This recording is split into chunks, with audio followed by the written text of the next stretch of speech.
Paulo, o perseguidor que foi perseguido. Hoje a nossa terceira ministração sobre o tema Vidas que Inspiram. Já falamos sobre Davi, falamos sobre Pedro e hoje nós falaremos sobre Paulo. O trecho da palavra de Deus de hoje está em Atos capítulo 9, versículo 15. Mas o Senhor disse a Ananias, vá, porque este é para mim um instrumento escolhido para levar o meu nome diante dos gentios e reis, bem como dos filhos de Israel. Porque eu mesmo vou mostrar para ele o quanto ele deve sofrer pelo meu nome. E se teve uma coisa que Paulo fez, foi sofrer. Não apenas como um senso de Deus fazê-lo sofrer propositalmente, não. Mas a palavra do Senhor diz que aqueles que querem viver uma vida piedosamente por Cristo padecerão perseguições e Paulo experimentou isso na prática. Ele acumulou muito conhecimento antes de ser o apóstolo Paulo. Ele era o fariseu Paulo, instruído aos pés de Gamaliel. Ele era o fariseu dos fariseus, como ele mesmo diz, mas depois de anos conhecendo a Cristo, ele se declarou como o principal dos pecadores, porque ele entendeu que todo aquele conhecimento que ele tinha adquirido não o fizeram enxergar a graça de Jesus num primeiro momento. E se nós lembrarmos, por exemplo, de Estevão, que foi ali morto na sua frente, e ele estava ali assistindo aquilo tudo, e talvez até com um certo prazer de ver ali alguém que ele achava que estava fazendo algo errado ser morto, mas os anos se passaram e Paulo passou por aquela situação pelo menos 3 vezes. Paulo foi apedrejado, Paulo foi, enfim, perseguido, foi caluniado, foi preso, e tudo isso que ele passou por amor ao Senhor. E como é que a gente pode aplicar isso para a nossa vida? Irmãos, não tem possibilidade de você viver um cristianismo sério, um cristianismo genuíno e você não ser perseguido de alguma forma. Não tem possibilidade de você ser um cristão de verdade e não viver sob perseguição. Eu quero até, com muito temor a Deus e tremor a Deus, dizer o seguinte: se você em nenhum momento da sua vida foi perseguido por causa do amor de Cristo, reveja o cristianismo que você vive. Porque todos aqueles, diz a palavra, que querem viver uma vida piedosamente para Cristo sofrerão perseguição e Paulo talvez seja um dos maiores exemplos disso.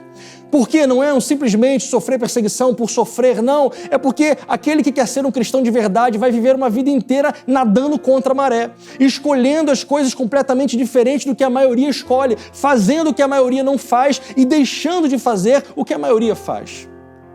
Por onde Paulo passava, ele arrumava confusão. Mas não era uma confusão qualquer, era uma confusão santa, digamos assim. Quando Paulo começava a pregar sobre os valores de Deus, quando ele começava a pregar sobre o que Jesus fez na vida dele e poderia fazer na vida das outras pessoas, aquilo incomodava muita gente. Não era à toa que ele era perseguido, preso, apanhava, apedrejado, aquela coisa toda que aconteceu com Paulo.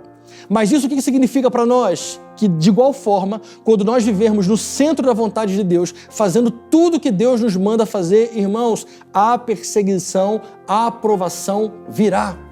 Mas se tem uma coisa que Paulo nos ensina, é ser perseverante. Em nenhum momento Paulo desistiu, nem quando foi preso, nem quando foi açoitado, nem quando foi caluniado, nem quando foi apedrejado, nem quando foi dado como morto algumas vezes. Ele perseverou e o final da sua vida, ele entregou a sua vida glorificando a Deus. Mesmo preso, ele escreveu ali pelo menos 4 cartas que abençoaram as igrejas e que abençoaram as nossas vidas nos dias de hoje. A perseguição, a provação não pode nos parar. Pelo contrário, ela tem a autoridade ali, a força de nos purificar e de nos fazer servos melhores para o Senhor. Não se sinta injustiçado quando você for perseguido. A palavra do Senhor diz: exultem e alegre quando vos perseguirem por causa do meu nome, porque assim também fizeram os profetas antes de vós, disse Jesus. Paulo, depois de ter passado por tudo aquilo, o seu ministério foi tão profícuo que diversas igrejas nasceram ali naquela região da Ásia Menor, igrejas que influenciaram o mundo. O cristianismo chegou também até nós, muito se deve ao apóstolo Paulo pelos seus escritos. Hoje nós conhecemos e temos revelações grandiosas da parte de Cristo por causa da vida de Paulo.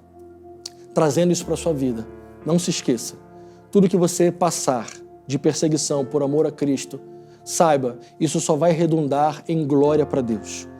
Isso não é para te fazer colocar para baixo, pelo contrário, é para te ajustar para a vida eterna. Lembre-se, jamais esqueça, você não é o foco desta vida. O foco desta vida é dar glória para Deus. E se eu e você fomos perseguidos como Paulo foi, por amor a Cristo, nos alegremos, porque a Deus está sendo dada glória através da nossa vida. Deus te abençoe!